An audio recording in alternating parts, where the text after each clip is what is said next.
Before we get into this week's episode, I want to start by saying thank you to all of those who have left reviews over the last week.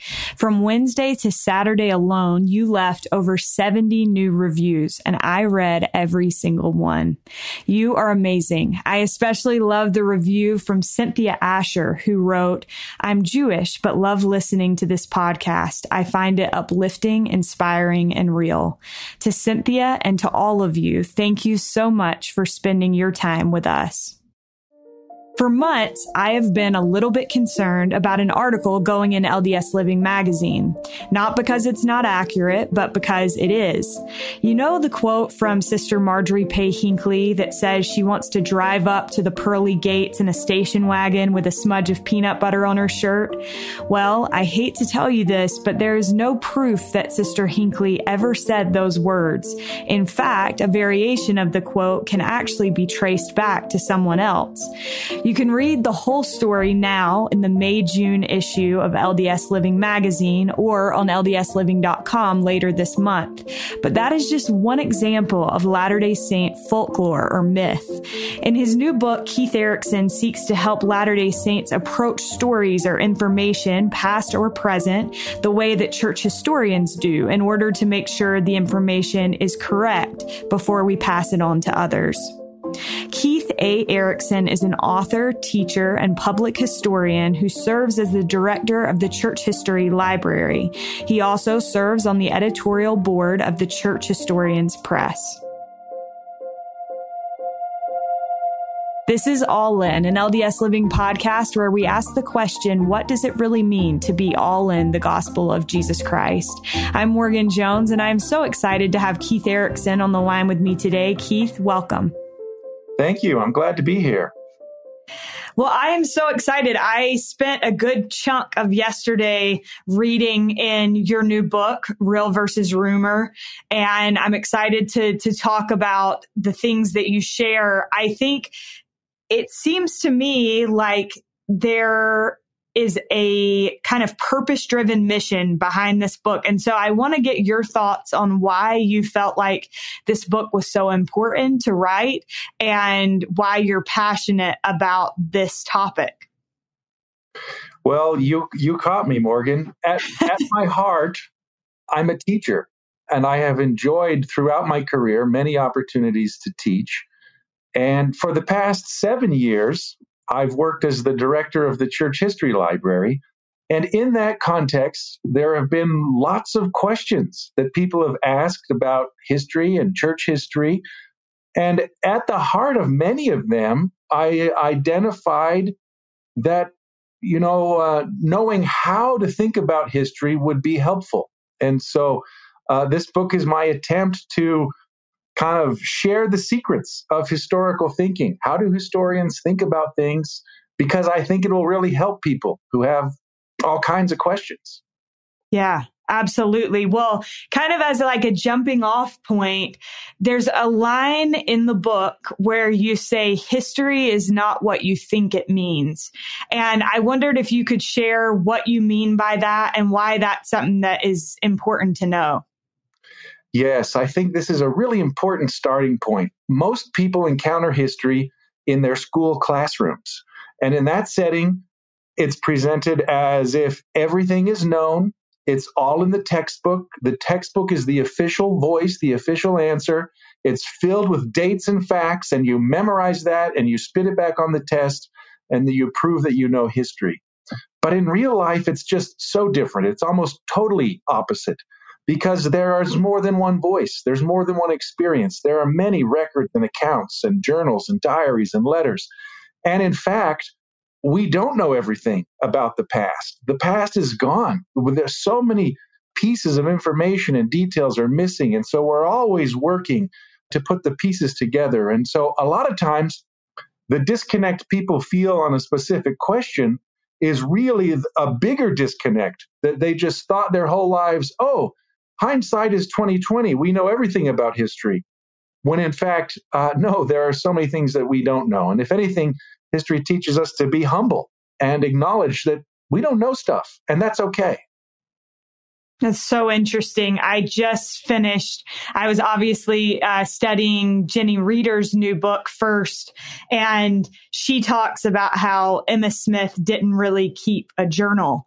And so much of what we know about her is from other people. And I think about that and I'm like, I think it's a good case for keeping a journal, because do we want other people to tell our story, or would we rather tell it ourselves? Yes, that's a great example. Emma is a very public person, a very well-known person, and yet almost everything we know about her comes through others, through their letters, their journals, their records. We have some letters from Emma. We have, notes from speeches she gave, but mostly we have to understand Emma through other people because that's all that's survived. It's amazing. So, Keith, in this book, what you do, and I think it's important for people to kind of understand the structure of the book. So you go through and you are giving people kind of laying the ground for how to look at both history and things happening today, things that we hear today, and how to tell whether it is legit. Real versus rumor. Right. And then throughout the book, you give examples of things that I actually think, I wonder, did you have any kind of hesitation about including some of these things? Because I think some of them may actually rock the boat a little bit. I didn't have hesitation in the sense of should I include them or not. If anything, there were more things that I wish I could have included and had space, because there are so many things that float around us and people assume they're accurate and they're not. Absolutely. So you just mentioned that these things, they happen even today. And I love that you use the mission call. You talk about the whole wait until general conference and you will get your assignment for your mission call example. And the reason that I love this, my dad will probably hate that I'm saying this publicly, but he sent like a text to our family and was like, this missionary in our state got this letter. And I said to him, have you seen it? And he said, yes. And then later he comes back and says, I just saw a text. He sent a picture. And so my dad had not seen the letter in person. Anyway, long story short is it wasn't legit. And I think that there are so many times where this kind of thing happens. So can you give, just as a starting place, some examples of rumors or myths, either in our day or in church history? Well, that's a great question. And I should say, in the book, I don't want to criticize anyone who's ever forwarded something and then felt bad later. Maybe reading the book will grant amnesty to anyone who worried about something in the past. But you're right. These things pop up all the time. And it seems among Latter-day Saints that the weeks preceding General Conference are a fertile time for these kinds of stories, often with a punchline that something will be announced at General Conference that does such and such. So different versions of mission calls, whether it's to a specific place or a type of call or a change in the length of service, those regularly turn up. I think in some ways, the growth of temples has prompted people to anticipate or speculate where one might be, where one might be announced. I mean, it goes on and on, right? So yeah. Absolutely. So in the book, Keith, you kind of walk us through different things that lead to some of these myths or rumors. And I thought it would be good to kind of touch on these things as we go through and just have you give like a little bit of a taste of kind of what the book includes. So the first thing is you talk about, I heard something. So talk to me about how kind of perpetuating rumors that we've simply heard can be dangerous or can lead to some false perceptions within our church culture.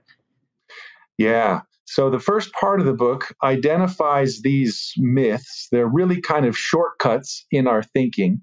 And it also then provides an antidote. So this problem I heard is the idea of just passing along information that you don't know if it's true or not, but it sounds good, and the clickbait headline caught your attention, or it was emotional. The antidote for this, of course, is evidence. Show me the evidence. What evidence? You talked earlier about your father's story, where you can drill down and look and see, is there an actual official communication with that information? Or is it just in a nice video on YouTube with music and that pulls at your heartstrings? So, yeah, that's a big one. Just hearing things, passing them along without stopping to ask for the evidence. So when you talk about evidence in the book, you talk about how not all evidence is created equally. Can you talk a little bit about what that means and what constitutes good evidence? Yes. There is evidence is really important. And in the discipline of history, the practice of history, we don't have a formal kind of code of evidence like they have in law. What is admissible in a courtroom or not? We also don't have a lot of kind of theoretical or hierarchies of evidence. We don't have a big body of clinical practice like they do in the medical profession. So historical evidence has more what I call some rules of thumb, but all of them have important exceptions or qualifications. And so one rule of thumb is that we prefer information that is closer to the person about who's the subject. So we were talking earlier about Emma Smith. We would prefer information from Emma. She's as close as possible to her inner thoughts. And then as we get farther and farther away, we have to become increasingly careful about, well, okay, that wasn't Emma, but was it a person who was there in the meeting and heard her speak? And can we, is it the official note taker for the meeting who was tasked, or was it just somebody who, a month later was writing a letter and said, oh, I think I remember Emma said something like this. So the rule of thumb is that we prefer it close, but in practice, and Emma's a great case, if we don't have that, then we do look for other things. Second rule of thumb is that we prefer it closer in time to the event. So this is something that could come from someone's journal or a letter that they wrote near the time something happened, compared to a memory that gets called forth later, 20 years later, 30 years later. But the qualification on this is for many kinds of experiences, later memories are more significant. And I'm thinking of cases like personal trauma, reasons why people will not talk about something in the short term, but in the long term, when conditions change, when they feel more safe, they may share things which are accurate and are more accurate than the earlier silence. And so it's always kind of a dialogue with the evidence. How close is it to the person? How close in time? What are the factors around it? And you almost have to make it a case for your evidence. Here's why this evidence is good for this situation. Right. That makes a lot of sense. So the next thing that I want to talk a little bit about is the next chapter. You talk about I assumed, and you draw this important connection between assuming and arrogance.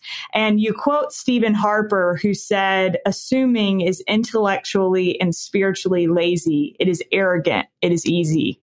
Can you talk to me a little bit about the connection between those two things? Why is assuming, in your mind, associated with arrogance? So at one level, an assumption is a version of the I heard error. We don't look for evidence when we assume things. But it goes further, like you mentioned, in that in addition to not looking for actual evidence, what we do when we assume is we take the things that are already in our brain and we project them onto whatever else we're thinking about. That's the laziness part that Steve is talking about. I don't have to research or think or even wonder, because whatever is in my head is already right. And so that becomes the extra danger. So we start to assume things like people in the past were just like me. People in my ward think the same thing as me. Everybody sees this issue the way that I see it. Then suddenly we become surprised and shocked when we go out in public and somebody has a different view about politics or somebody belongs to a different political party. How could that be? Those reactions are the signs that assumptions are guiding the way that we're encountering the world rather than a thoughtful engagement. And you're right, it points to our own arrogance. So an antidote here is to check your assumptions, to ask what you're assuming about the world. Also, to develop a sense of empathy that looks beyond your own feelings and your thoughts to what other people are thinking and feeling and how they are connecting with the world that we share. That is so good. And I love kind of connected to that. In the book, you talk about this need for humility, and you give this example that I love. So I'm just going to read it really quickly. You say, when we find ourselves making an unwarranted assumption, we need the humility to change. I am inspired by the example of Joseph Fielding Smith. In 1958, he wrote, "It is doubtful that man will ever be permitted to make any instrument or ship to travel through space and visit the moon or any distant planet." 11 years later, the Apollo 11 mission succeeded, and the following year, Elder Smith became president of the church. He was asked at a press conference about his previous statement, and he replied humbly, "Well, I was wrong, wasn't I?" Admitting the errors of in our own thinking is sometimes the most difficult part of understanding history. And I love that example because I think, especially within our religion where we believe in prophets, seers, and revelators, sometimes we think that those people have to get it all right all the time, even in talking about the future. And that's so unfair. And so I wondered if you have any additional thoughts on that. You're right. It is unfair, and it's also ultimately unhelpful. And prophets are a category in which Latter-day Saints have so many assumptions that are just wrong. And there's no scriptural support for them. There's no historical support for them. But yet they are things that we think about. And in fact, there were so many of these examples that they pushed out of this chapter into one of the appendices of the book, which just goes line by line through a whole host of assumptions about prophets. But the ultimate harm is if you assume that God works with prophets in some inaccurate way, then whenever you encounter the actual way that God works with prophets, and it's not what you assumed, that becomes a disconnect or a crisis even. And the reaction, so often the reflex is to blame others. Well, someone hid that from me. No one told that to me. How could I have taught that on my mission? How could I have thought that my seminary teacher was saying that? The harder response is humility that acknowledges that we don't know everything and that God does, and that we can change how we think. For sure. I am going to put you on the spot. I wonder if you could share a couple of those examples of assumptions as it relates to prophets that you mentioned. Sure. There are so many things. One of them is that every statement a prophet makes is worthy of quoting as prophetic or the doctrine of the church. You mentioned one. People assume that prophets know everything about the future. Just because God reveals some things about the future, no prophet has ever claimed to know every single thing about the future. And yet you hear comments like, "Oh, the prophet must have known." Well, he might not have known something. Another assumption is that for prophets, revelation is always clear. For us normal people, it's hard. We have to figure it out. But prophets always get clear messages. If you read the scriptures, the prophets they tell the opposite story. They're learning, they're struggling, they're wrestling, they ask, they get a little. Nephi gets an instruction: go back and get the plates. he doesn't get any more information about how to do that. It's trial and error for him to figure out how to do the thing that the Lord has asked him to do. Another common assumption, we could go on, right, is that prophets somehow speak in riddles, that there are secret messages hiding in their messages, and whoever it is on Facebook or the blog will say, I've got the secret decoder to this riddle that no one else has understood. So prophets don't make mistakes. Prophets never get tricked. All of these are assumptions that just make it hard for us to really see the hand of God working in the world. I think we just recently, I think a lot of people, and we had Richard Turley on this podcast, and I think a lot of people watched the Murder Among the Mormons documentary. And I think for a lot of people, that story, it's like, well, how could they not have known? And I think a lot of those assumptions fall into that camp. And I think one way to respond is to say, well, turn to the scriptures. Are there any examples of prophets being tricked? Why? Yes, they are. They regularly get deceived about their own children, the death of their children. So no, we don't have any scriptures that say prophets never, ever get tricked. In fact, Joseph Smith is told, you cannot tell the wicked from the righteous, just straight up. So he had lots of acquaintances in life that proved to be bad acquaintances, bad relationships to take into his confidence, but he did.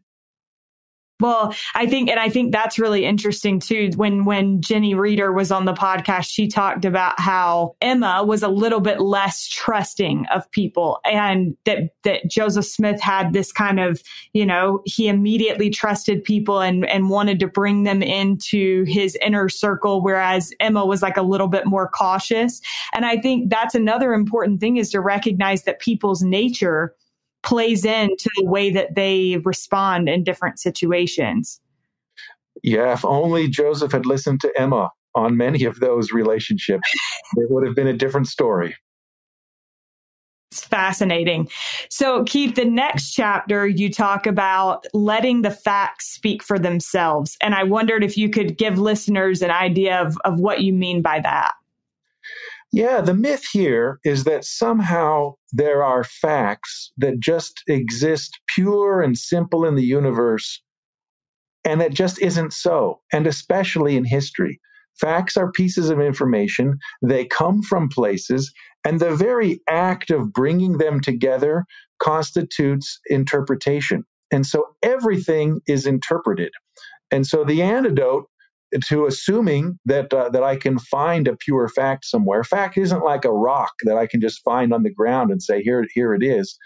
The antidote is to always be aware of where that information came from, who brought it together, why, what was their purpose in doing so, what's their objective in sharing that. The facts never speak for themselves. It's the storytellers who assemble those facts and present them that do the speaking. And so we should watch for them. Makes a lot of sense. And then related to that, you talk about how there are two sides to every story. And I think that's what makes it so facts can get a little bit more, they can delve into the gray area a little bit more, because you have Sally, who experiences something with Tim, and they both have a different perception of the experience. But I think that because you have two people experiencing the same thing through a different lens, you do get two different sides of the story. And why do you think it's important for us to realize that? And also, how do we approach that in discerning what really happened? So the hidden myth that's buried deep in the way we think about things is a binary. And so much of the world gets framed to us, and this is larger than the church and larger than church history, but political decisions get presented to us as an either or. This party and its victory, that party and everything's going to hell. Journalists do it this way. Cable news shows will bring guests on and present both sides of the story. So much around us is framing things in these either or binaries. And the antidote is to recognize those binaries and call them out and acknowledge that there are other options. So one of them is that it's not just two. There may be three or four or five perspectives on that issue. Another one is it may be both. They may be excessively drawing extremes, but both parts have validity. Maybe there's a midpoint. A few years ago, then Elder Dallin H. Oakes gave us some really helpful language to think about things as good, better, and best. Those categories shift away from the either or and help us look for criteria. And then we have to start using our discernment and our judgment. We have to assemble evidence and say, this is better than that because it doesn't become just a simple either or. My team is right, therefore I'm right. And so the very framing of there being two sides is the problem that we really need to get rid of in our speech and in our culture. Yeah. You give some really, really great examples of these situations. And so I want to talk about a few of those. And I want to start with a quote that you have in the book that I loved. And I might pause as we go through this because I want some clarification for my own personal just assumptions in the stories that I've heard. But you write, many stories also contain exaggerations or distortions that get added later. Snowbanks deepen, pathways run uphill, even both ways, fish grow longer, the ordinary gets romanticized. Over time, the glass and pottery shards used in the plaster of the Kirtland Temple transform into pieces of the women's fanciest china. Okay, this is a story that I've always heard. Apparently not true. Well, it's an exaggerated story. So the truth is, they put glass in the plaster, which did give the Kirtland Temple a kind of shimmer, a kind of sheen. The exaggeration is that it was people's fanciest, most prized heirlooms that they sacrificed for the temple. The reality is this was a hardscrabble life on a frontier, and so they just hunted for glass wherever they could find it. So it wasn't this tremendous family personal sacrifice. It was just, hey, let's go look for building materials and let's find them wherever we can find them. So interesting. Okay, I'm going to continue with your quote. It says, artist Del Parsons' interactions with the employees in the church curriculum department who commissioned his painting, The Lord Jesus Christ, turn into meetings with general authorities who gave Parson specific instructions about Christ's physical features until Parson, in quotes, got it right.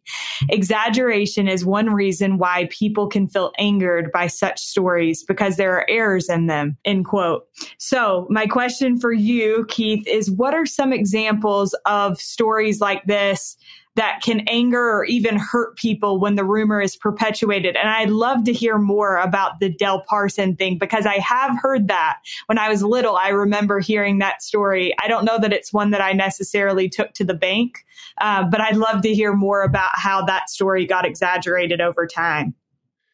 Yeah, exaggeration works in two ways. One is that there are facts or details in the story that get amplified. The other is that there are facts or details in the story that get dropped out. So the Del Parson story is an example of amplifying facts. The facts, the accurate part of the story is Del Parson's a painter. He was commissioned to do a painting. It was to be used in church curriculum materials, and so he interacted with the church employees who were responsible for those materials. That gets amplified by saying, that the artist doesn't report to an employee, the artist is reporting to a general authority. And then some of those assumptions we had earlier about prophets creep back in. So this person must have seen Jesus, and therefore counseling Del Parson what to do made it exactly what Jesus looked like because the general authority saw Jesus yesterday. That's the way that exaggeration works, by amplifying. An example of reducing information to exaggerate might be the story of the gulls and the crickets. And because there were many threats to the Latter-day Saints in their early settlement in the Utah Territory. And that particular year, there were late frosts.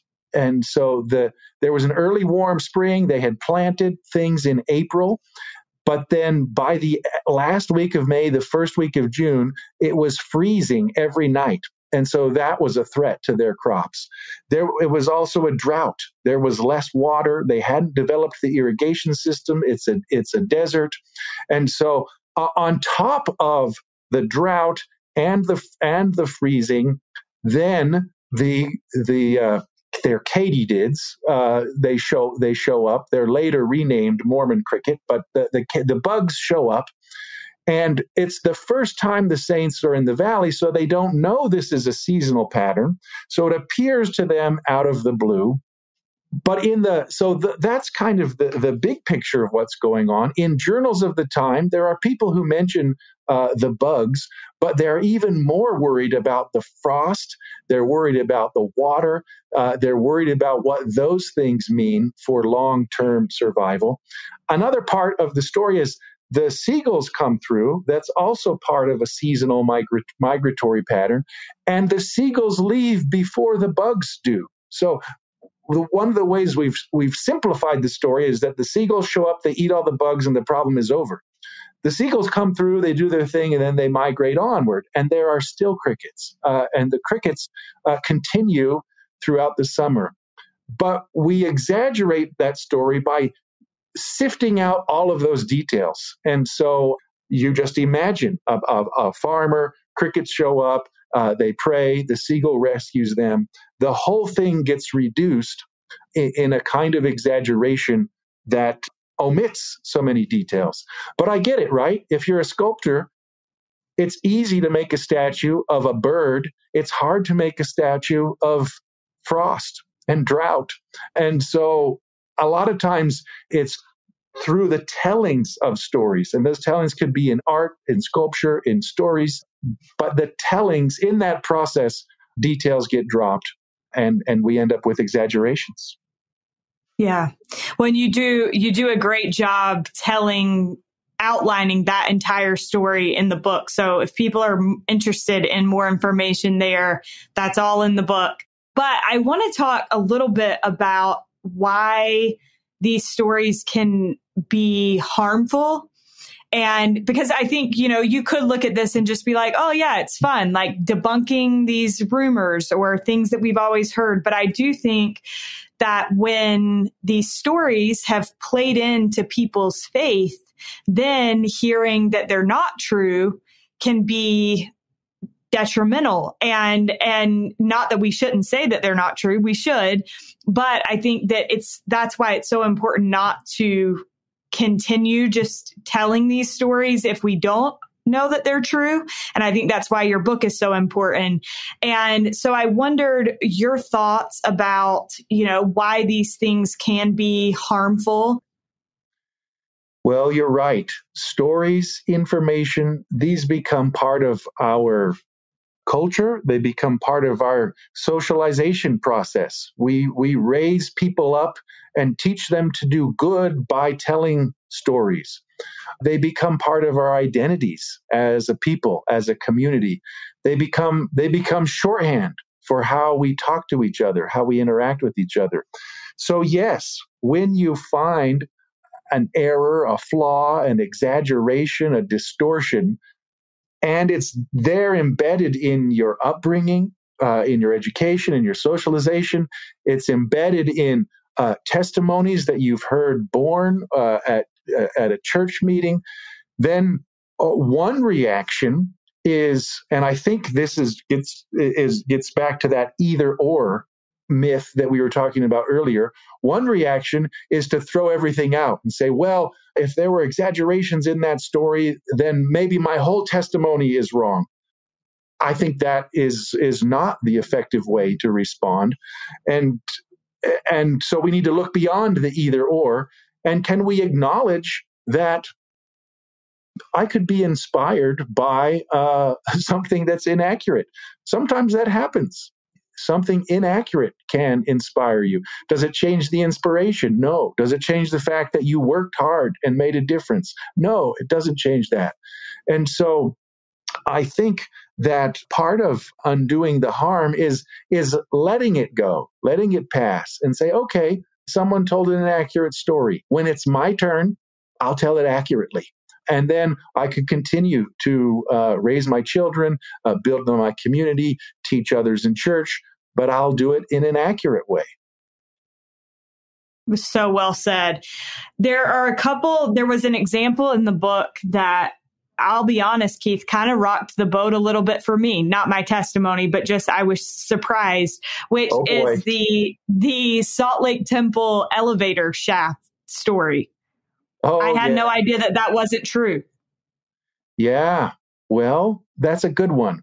And the reason that story works, and I'm talking about this kind of as if a story was trying to succeed and be inaccurate, like that's its goal. But the reason that story works is because we in the 21st century assume that people in the 19th century had no technology.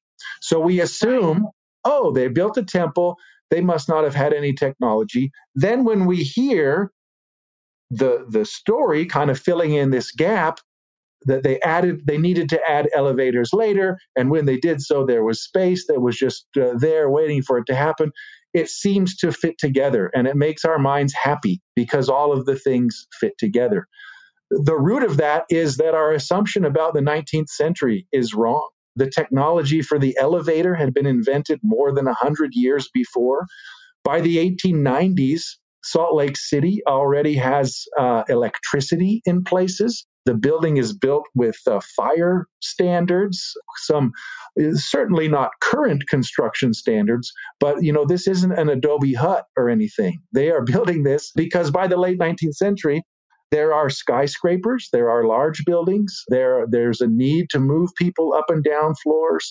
Chicago had been rebuilt 20 years earlier in the 1870s after a fire with its skyscrapers and elevators. And so that's the disconnect and the assumption that lets that story succeed among us. So fascinating to me. Keith, I wanted to ask you, I recently had a conversation with a couple of my friends, and we were talking about this story that I think is frequently shared. And I started trying to do kind of some of the things that you talk about in the book to try to figure out if there's any basis for this story, if it's ever been shared, by a legitimate source. And I was unable to find anything. And I'm wondering if you know of any kind of basis for this. It's the story where people talk about somebody getting in a car accident and wearing their garments. And because they were wearing their temple garment, they were unharmed in just the parts of their body where they were wearing their garments. Do you know of any basis for that story? I don't. And let me explain a couple of the qualifications about that. The stories that I use in the book are stories that I could find some factual or historical or evidence-based way to analyze them. There are many, many stories that don't work that way. And within professional distinctions, typically things that don't have any real evidentiary base are described as folklore, and things that do get categorized as history. Now, that's an oversimplification, and there's lots of crossover. But many times the avenue of study in folklore studies is to study the tellings of the story and how they're told and retold and how they multiply over time, how they vary over time. In the study of history, we are looking for sources, and in particular, we're looking for something we call corroboration. So it's okay if one person says something.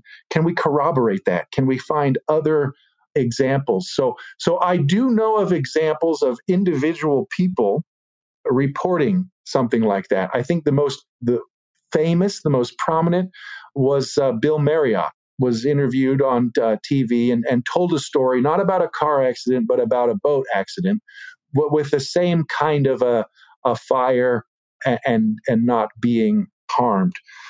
So as a historian, my approach would be, can we corroborate that? Can we verify that there was a boat, that it caught on fire? Were there other people there?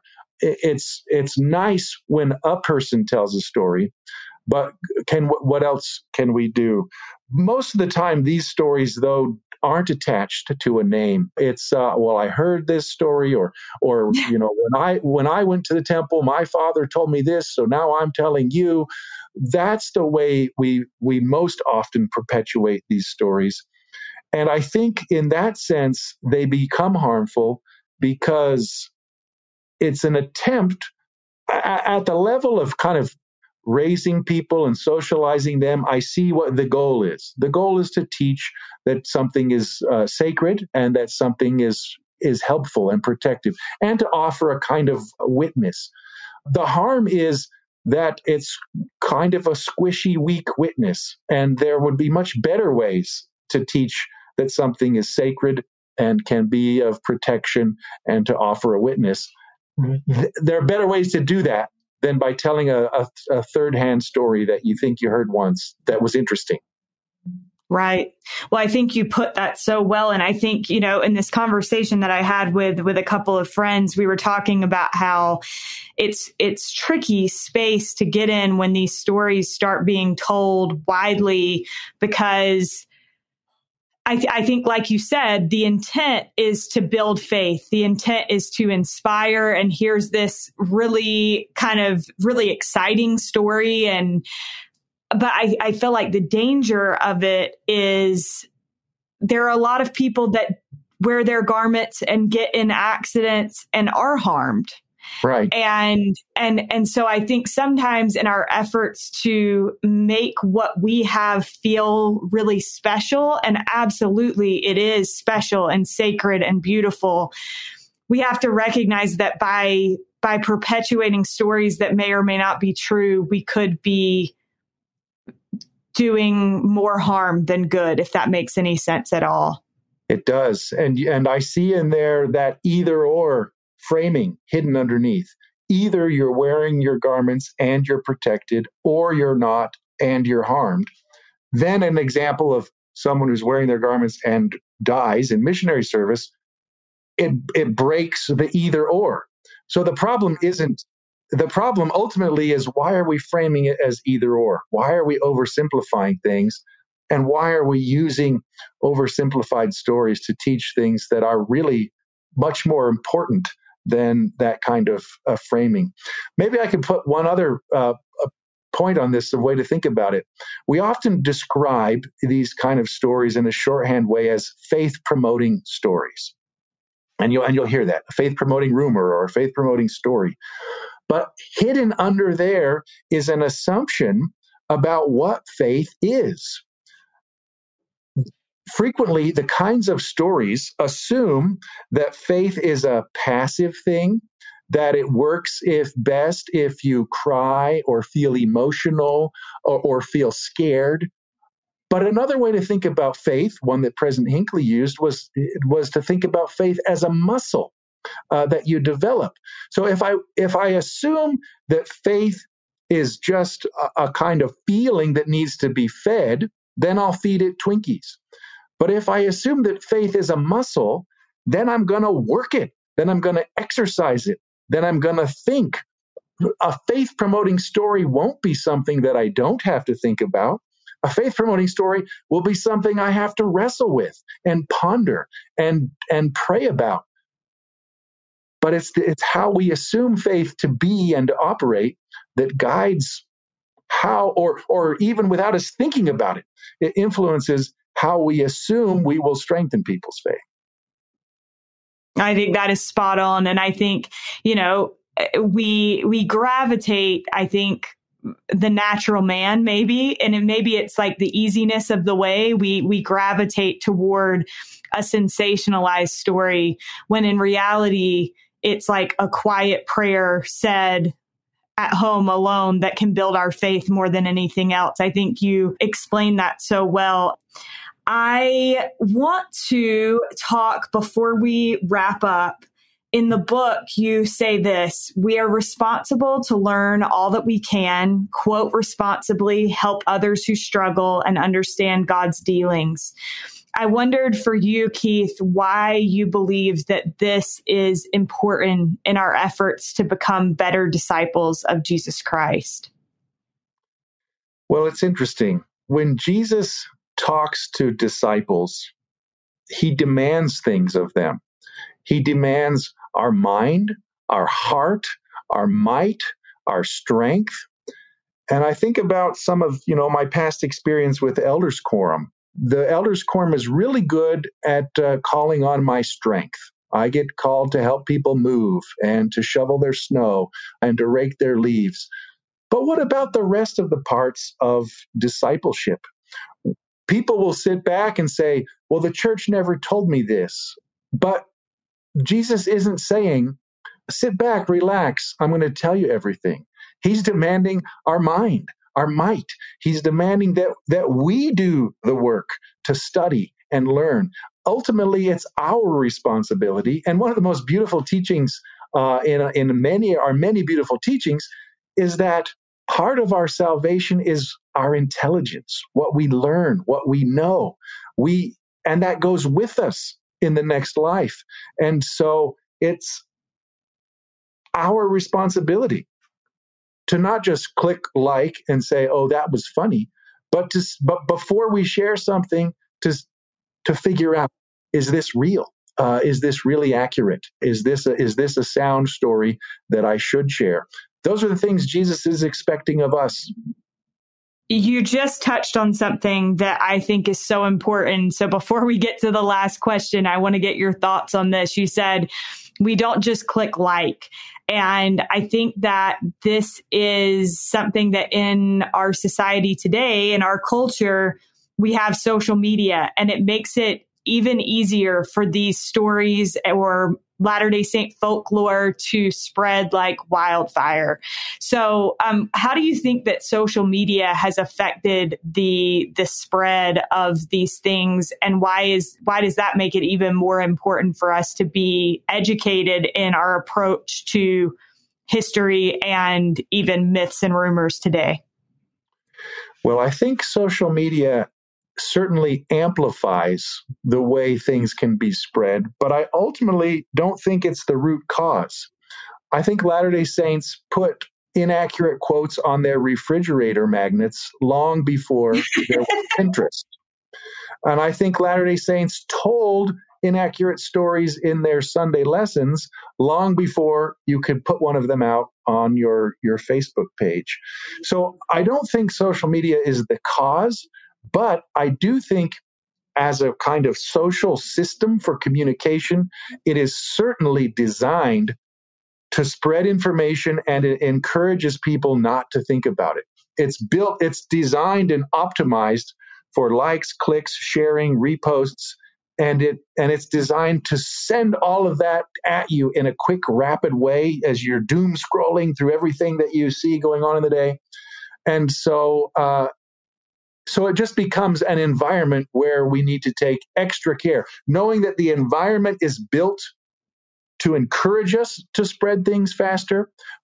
We need to just pause and take that second thought and be extra cautious in that environment. The same way as, when you're walking down the sidewalk, you don't always look for a car to hit you. But when you're about to cross the street, you look both ways because my danger of being hit by a car increases here.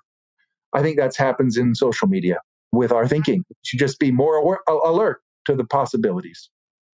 Absolutely. And I think that's, with social media, it's not just a couple of hours at church on Sunday. And so I think that is, you make a valid point that it's something that's just more present in our lives and a part of everybody's everyday routine.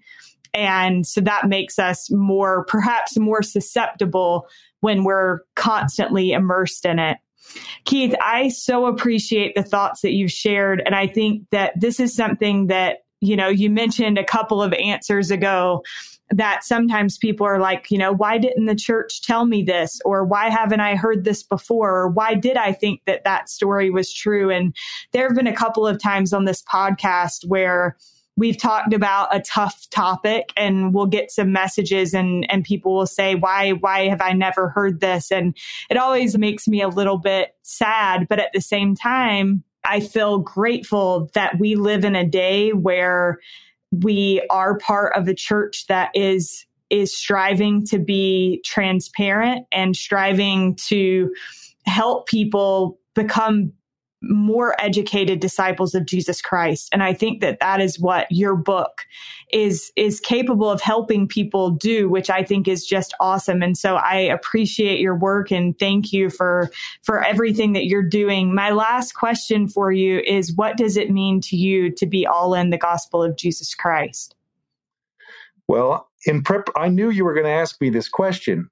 And so I took it to some of my most trusted advisors. And they're people with whom I talk about all of these kinds of learning and knowledge and information.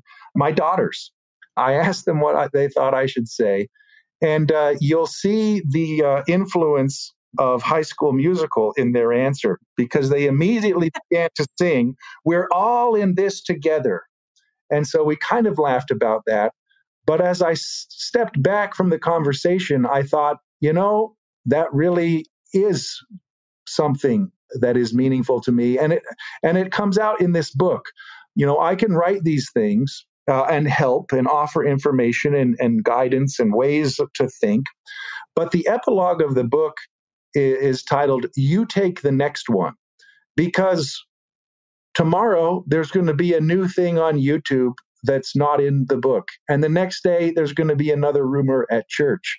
So we're all in this effort together to live the gospel, to teach the truth, to root out errors. And so I think the community part of the gospel, ultimately, we make covenants together with spouses, covenants about our family, and being in it together is how we're going to make it in this world of misinformation and disinformation and error. That's so great. I love that. I love that your daughters helped you, and I love your answer. I think it's awesome. So job well done to all of the Ereksons. Thank you very much. It's been a great privilege to be with you. We are so grateful to Keith Erekson for joining us on this week's episode. A huge thank you to Derek Campbell of Mix It 6 Studios for his help with this and every episode of this podcast. And thank you so much for listening.